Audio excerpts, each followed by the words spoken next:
Assalamualaikum warahmatullahi wabarakatuh. Di sini saya akan mempresentasikan evolusi komputer dari generasi pertama hingga sekarang. Saya Abi Bari Rozan dengan NIM 22114752. Oke, langsung saja tanpa lama-lama. Yang pertama itu kita akan bahas konsep dasar arsitektur komputer. Arsitektur komputer merujuk pada rancangan dan struktur dasar sistem komputer yang menentukan interaksi antara komponen.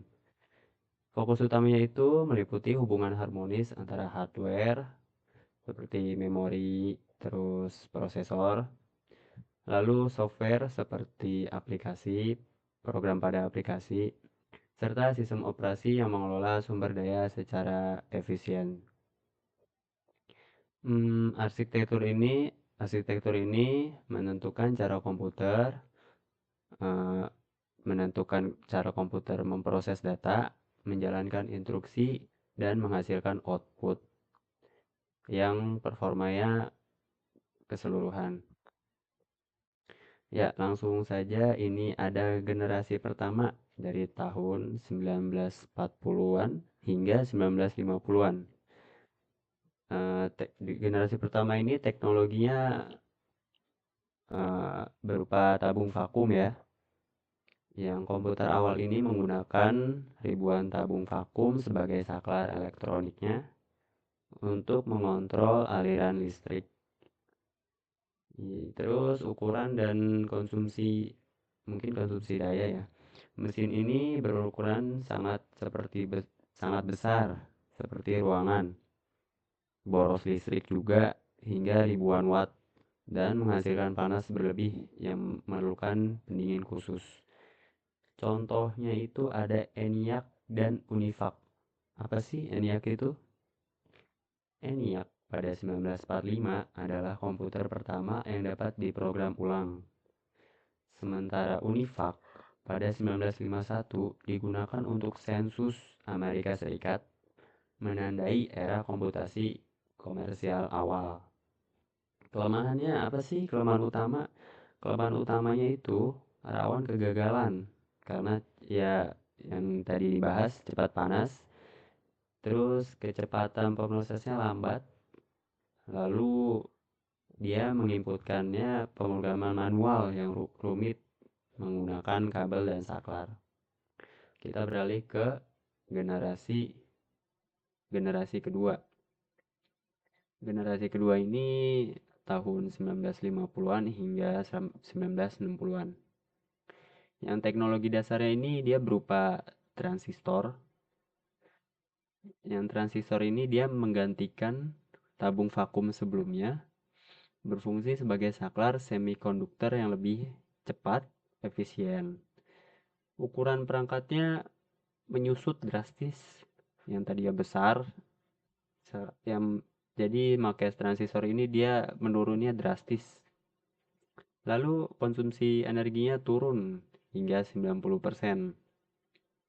Dan umur pemakaiannya itu meningkat sangat signifikan dibanding generasi sebelumnya.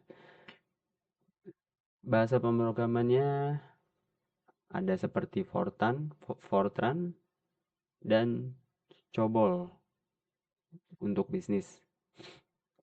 Contoh IBM 1401 contohnya itu IBM 1401, komputer bisnis populer yang digunakan untuk akuntansi dan pengolahan data. Dulu tuh terjual sekitar 10.000 unit. Kita beralih ke generasi ketiga, tahun 1960 hingga 1970. Di generasi ketiga ini, dia memakai teknologi integrate circuit atau bisa disebut IC. IC ini mengintegrasikan ribuan transistor dalam satu chip silikon kecil, meningkatkan kecepatan hingga jutaan operasi per detik dan mengurangi biaya produksi.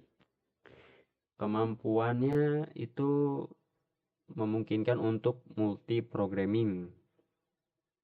dengan menjalankan beberapa program secara bersamaan dan memori lebih besar hingga kilobyte serta operasi sistemnya yang menggunakan seperti OS 360 untuk manajemen tugas. Contohnya mungkin ada IBM System 360, keluarga komputer yang merevolusi industri dengan skala mainframe kecil hingga besar.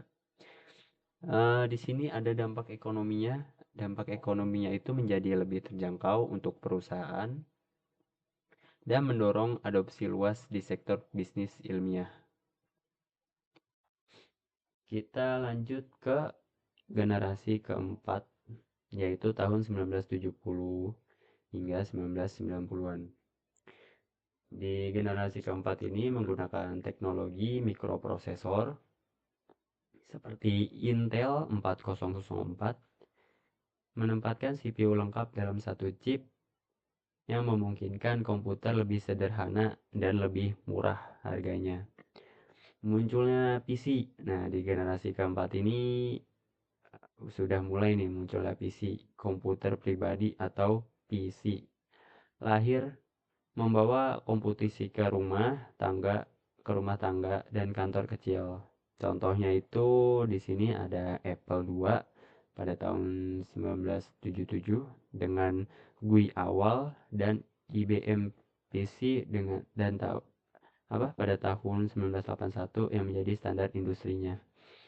Kelebihan utamanya itu ukurannya yang kecil, harga yang turun di bawah $1.000, serta kemudahannya dengan menggunakan software seperti spreadsheet dan word processor. Ini mungkin memudahkan masyarakat ya untuk produktivitas sehari-harinya. Dan yang terakhir nih generasi kelima 1990-an hingga sekarang ya. Dengan teknologi VLSI, ULSI, dan parallel processing. Apa sih VLSI itu? VLSI itu Very Large Scale Integration, dan ULSI itu memadukan jutaan transistor per chip ditambah proses paralel untuk kecepatan superkomputer dalam perangkat kecil. Muncul perangkat portable dan cloud. Ya, seperti pada kita yang pakai ya, ada laptop, smartphone, dan cloud computing yang memungkinkan akses data secara global. Contohnya itu iPhone di 2007 mengintegrasikan komputasi mobile dengan internet. Yang lagi booming nih AI ya, dan machine learning yang dipakai para mahasiswa, termasuk saya. AI ini menjadi inti ya penting dengan produktivitas kita sehari-hari yang padat, dengan algoritma belajar yang mandiri untuk pengelolaannya, terus prediksi dan otomatisasi. Dengan ciri khas sekarang komputer cerdas, cepat, portable, dan selalu terkoneksi internet. Di sini ada tren arsitektur modern ya. Ini yang pertama ada komputasi awal, cloud computing. Cloud computing itu menyediakan sumber daya komputasi melalui internet seperti yang banyak dipakai itu AWS dan Azure. Terus ada komputasi mobile dan IoT. Perangkat mobile IoT menghubungkan miliaran sensor untuk memproses data secara real time seperti smart city, terus yang ada di sekitar kita inilah pokoknya, rumah pintar dan industri 4.0. Tiga, ada kecerdasan buatan yang itu AI.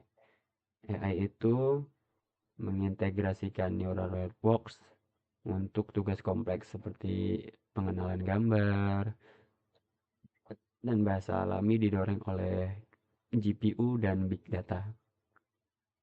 Terakhir ada komputasi kuantum, menggunakan qubit untuk pemenuhan paralel masif, menjanjikan solusi untuk masalah rumit seperti kriptografi dan simulasi molekul.